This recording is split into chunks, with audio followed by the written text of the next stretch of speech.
Let me tell you about a kind of tiredness that sleep can't fix. It's the tiredness that settles into your bones when you've been holding things together for too long.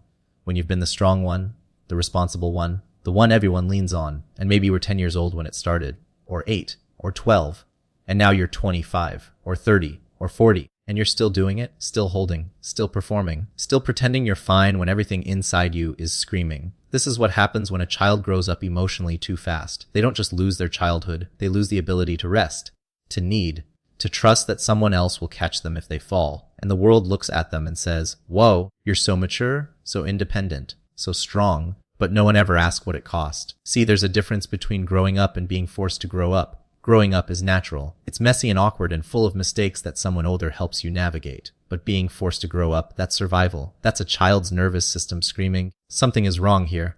The adults can't handle this, so I guess I have to. And in that moment, something shifts. The child becomes the parent, the one who fixes, who soothes, who holds everything together while their own heart quietly breaks. Psychologists call this parentification, but I'll call it what it really is. It's theft, the theft of innocence, of safety, of the right to just be a kid. Let me paint you a picture. Imagine you're 7 years old, your parents are fighting again.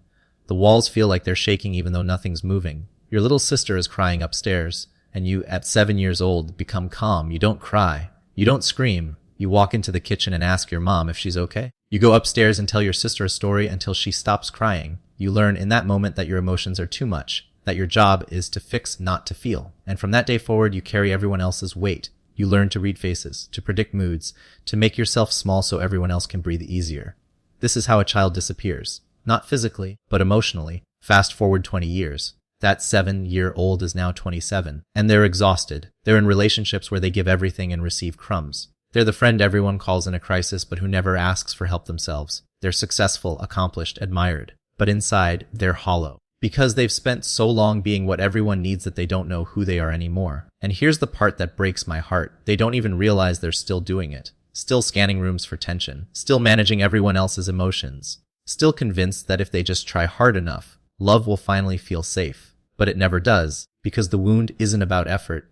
It's about the fact that they learned at a cellular level that their worth is conditional. That love has to be earned, that they're only valuable when they're useful.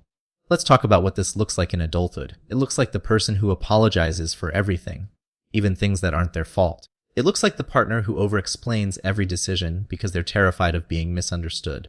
It looks like the friend who's always there for everyone but never lets anyone be there for them.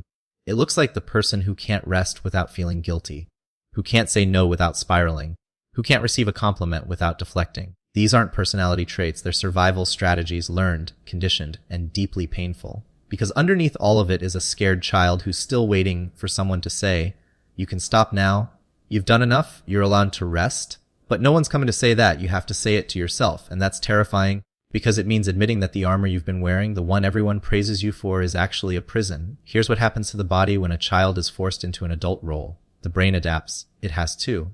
The amygdala, the fear center, becomes hyperactive. You're always scanning for danger, always waiting for the next crisis. Always trying to prevent chaos before it happens. This is called hypervigilance, and it doesn't turn off when you become an adult. Even when you're safe, your body still responds as if you're not. Your jaw is always clenched. Your shoulders never fully relax. Your stomach twists every time you have to speak up for yourself. Because your nervous system learned that the world is dangerous, that people are unpredictable, that if you let your guard down, everything will fall apart. And you can't think your way out of that. You can't positive affirmation your way into feeling safe. You have to teach your body that the danger has passed, and that takes time. Let me tell you about the masks we wear, because when you grow up too fast, you don't just develop one coping strategy, you develop several. The overachiever. This is the person who equates their worth with their productivity, who can't sit still without feeling lazy, who needs to be perfect because average feels like failure. Everyone praises their ambition, but underneath, they're running from a belief: if I stop achieving, I stop mattering. The people pleaser. This is the person who says yes when they mean no, who bends over backward to make everyone comfortable. Who would rather betray themselves than disappoint someone else? Everyone loves how easygoing they are, but underneath they're terrified that if they set a boundary, they'll be abandoned. The hyper-independent. This is the person who refuses help, who says, I've got it, even when they're drowning, who builds walls so high that no one can get in. Everyone admires their strength, but underneath they're so lonely, because they learned that needing someone is dangerous. Do you see yourself in any of these? Maybe all of them. That's not a coincidence. Here's what most people don't understand about growing up too fast. It's not just about what happened. It's about what didn't happen. The comfort you didn't receive. The protection you didn't have. The childhood you didn't get. And you can't grieve what you won't acknowledge. You can't heal what you keep minimizing. So the first step isn't fixing. It's witnessing. It's saying out loud, maybe for the first time, I grew up too fast. I didn't get to be a kid. And that wasn't okay. And when you say that, your brain might fight you. It might say, but other people had it worse. Wasn't that bad? I turned out fine. But fine is a mask too. And deep down, you know it. Let's talk about what healing looks like. Because it's not pretty. It's not a straight line. It's messy and nonlinear and asks you to feel things you've been avoiding for years. It starts with grief. Real, deep, bone-crushing grief. For the childhood you didn't get. For the innocence that was stolen. For all the times you needed someone and they weren't there. And that grief will come in waves. You might cry over things that seem random. A scene in a movie where a parent comforts a child. A stranger speaking gently to their kid in a store. A memory of a birthday no one remembered. These aren't random. These are portals. Portals back to the moments where you needed something and didn't get it. And when you let yourself feel those moments, really feel them, something shifts. Not immediately, but slowly. The weight starts to lift. After grief comes anger. And this is where a lot of people get stuck, because anger feels dangerous when you've been taught that it makes you difficult, that it pushes people away. But anger is information. It's your body saying, this was wrong. I deserved better. And you did. You deserved parents who could hold their own emotions. You deserved a childhood where you got to play without fear. You deserved to be protected, not to be the protector. Saying that doesn't mean you're ungrateful. It just means you're telling the truth. And the truth is the only path to freedom. Let me tell you about boundaries, because this is where people who grew up too fast struggle the most. Boundaries feel cruel. They feel selfish. They feel like betrayal, because you were taught that your job is to make things easier for everyone else. But here's the truer: boundaries aren't walls. They're doors. They let the right people in and keep the wrong people out. And if setting boundaries makes people upset, it's because they benefited from you having none. Read that again. People who are upset by your boundaries are people who benefited from you having none. And losing those people isn't a loss. It's a clearing. It's making space for relationships where you're not the only one giving, where your needs matter too, where love doesn't feel like a job. Here's what healthy relationships look like. They're mutual. You're not the only one checking in. You're not the only one apologizing. You're not the only one making sacrifices. In a healthy relationship, you get to have needs. You get to ask for help. You get to be vulnerable without it being used against you. And if that sounds impossible, it's because you've never experienced it. But it exists and you deserve it. Let me talk about reparenting, because this is the heart of healing. Reparenting is giving yourself what you didn't get as a child. It's not about blaming your parents. It's about taking responsibility for your own healing. It's asking yourself, what did I need back then?